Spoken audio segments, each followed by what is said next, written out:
Mathieu, avant de parler de la Mobile Airlines, laissez-moi vous dire que vous nous avez émus il y a 2 jours avec cette reprise. Quelque chose de Tennessee,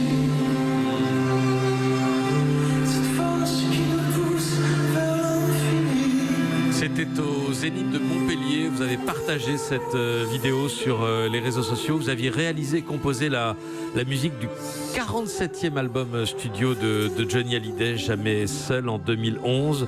Vous avez posté sur votre compte Instagram une photo de Johnny et vous en studio avec ces mots: grand frère, quelle chance d'avoir partagé ces précieux moments de vie et de musique avec toi. Tu me laisses sans voix. Quel souvenir gardez-vous de lui, Mathieu? Moi, c'est quelque chose de très palpable, parce que je l'ai encore vu il n'y a pas très longtemps. Donc c'est une vraie tendresse, quoi, une amitié musicale, une amitié assez forte, un lien aussi, parce que c'est vrai que j'ai court-circuité un peu tout le côté un peu vieux show business qu'il peut y avoir autour de Johnny.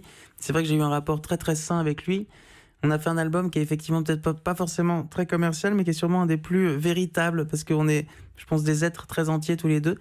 Et on s'est reconnus, quoi, comme deux animaux musicaux, comme ça. Vous voulez dire quoi, court-circuiter? C'est-à-dire qu'il y a... C'est-à-dire que non, mais c'est des mondes un peu...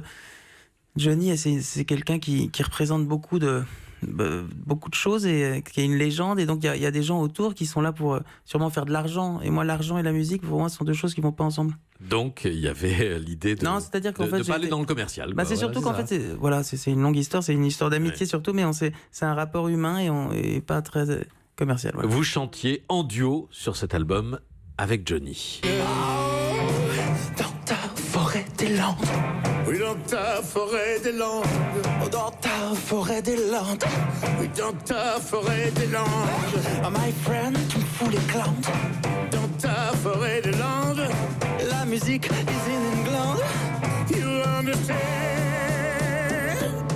Hey, my friend, il faut que tu bandes. Jamais seul, titre très blues, comme l'était l'album, blues et rock. Il avait apporté des choses, Johnny, à la musique, à l'écriture, au texte, etc. Quel était son apport en dehors, évidemment, de non, mais l'interprétation? c'était un rapport vraiment à l'ancienne. On s'est retrouvés avec un groupe que j'avais constitué, etc. On s'est retrouvés à Los Angeles, près de chez lui. Et c'est vrai qu'il était très motivé.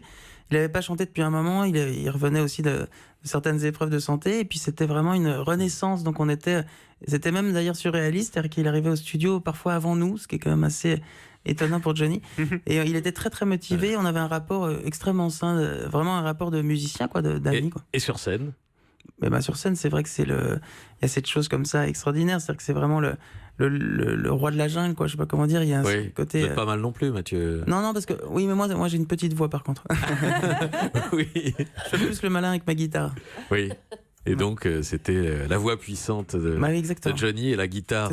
C'est vrai qu'on avait ce dialogue comme ça entre la guitare et la voix qui faisait qu'on se retrouvait vraiment et qu'on avait quelque chose. C'est toujours dur de mettre des mots là-dessus, mais en tout cas, vraiment un vrai lien, quoi. Un lien profond.